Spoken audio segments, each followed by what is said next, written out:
இன்று காலை நிகழ்ந்த ஒரு விபத்தால் முதியவர் ஒருவர் படுகாயமடைந்து சுயநினைவின்றி காணப்பட்ட சம்பவம் பரபரப்பை ஏற்படுத்தியுள்ளது.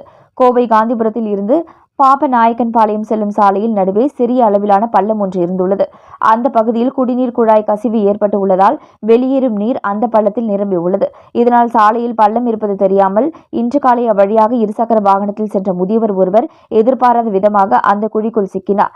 நிலை தடுமாறி அவர் சாலையில் கீழே விழுந்தார். இதில் படுகாயமடைந்த அவரை அவ்வழியாக சென்ற மற்ற வாகன ஓட்டிகள் அவரை மீட்டு அவரது வாகனத்தில் அமர வைத்தனர். மேலும் அவர் சுயநினைவின்றி இருந்ததால் 108 ஆம்புலன்ஸ் மூலம் மருத்துவமனைக்கு அனுப்பி வைத்தனர். கோவை மாநகரில் தற்பொழுது பாதாள சாக்கடை திட்ட பணிகள் மற்றும் குடிநீர் குழாய் பதிக்கும் பணிகள் போர்க்கால அடிப்படையில் நடைபெற்று வருகிறது. ஆனால் பணிகள் முடிந்த இடங்களில் முறையாக சாலைகள் அமைக்கப்படாததால் கனரக வாகனங்கள் செல்லும் பொழுது அந்த இடங்களில் திடீரென குழிகளும் மற்றும் பள்ளங்களாக மாறப்படுகிறது.